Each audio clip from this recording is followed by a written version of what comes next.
There is a guaranteed place for me in a glorious eternity where there will be no more sin and no more suffering and no more roaring lion and no more doubt of God's care forever and ever and ever. Here we are again, working our way through what it means, what it looks like to live in light of the gospel of the Lord Jesus Christ right here, right now, between the already of your conversion and not yet of your homegoing to be with the Lord. A lot of people understand the gospel past and the gospel future, but they don't really understand how to live in light of the work of Christ right here, right now. Peter ends his first letter with 5 very helpful directives. Know your place.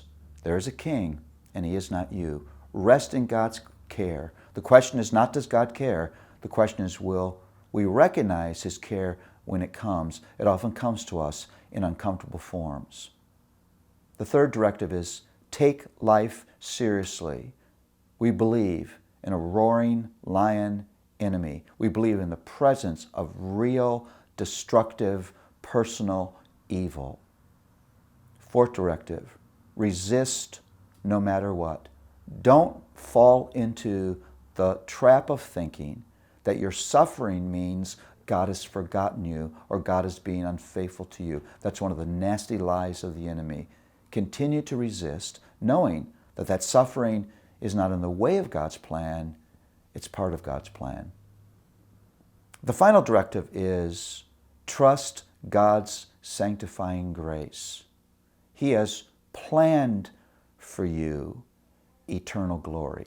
Think of that phrase, eternal glory. There is a guaranteed place for me in a glorious eternity where there will be no more sin and no more suffering and no more roaring lion and no more doubt of God's care forever and ever and ever. Now think about this. If God has guaranteed for me this eternal glory, this place in eternity, that guarantee of future grace guarantees me present grace. Because the only way I'll ever end in eternity is if he gives me all the grace that I need along the way. That's why the words say he will restore, confirm, strengthen, and establish you. God's guarantee of future grace guarantees that he will give me every grace I need right here, right now. I don't have to worry about what's around the corner.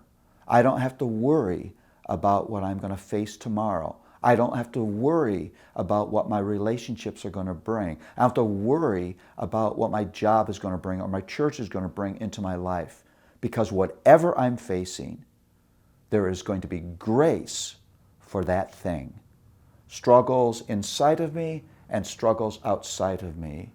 Because if eternal glory has been promised me, then sufficient grace is guaranteed me along the way. What does it mean to live in light of the gospel?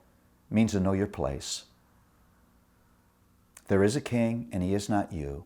You don't have to put kingly burdens on your shoulders. There's a God who really does care for you.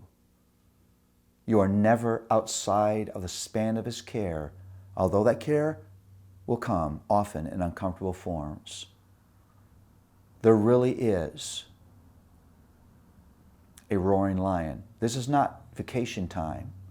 This is still battle time. And he's out to do you harm. Take life seriously. Continue to resist. Even during suffering, suffering is never a sign of the failure of God's care.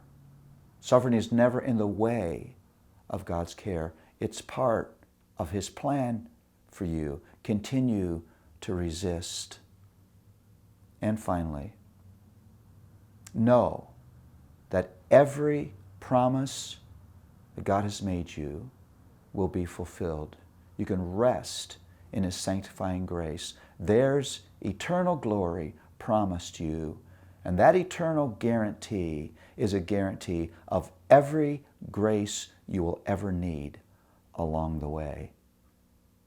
Live in light of those things, and you're living in light of the person and work of the Lord Jesus Christ.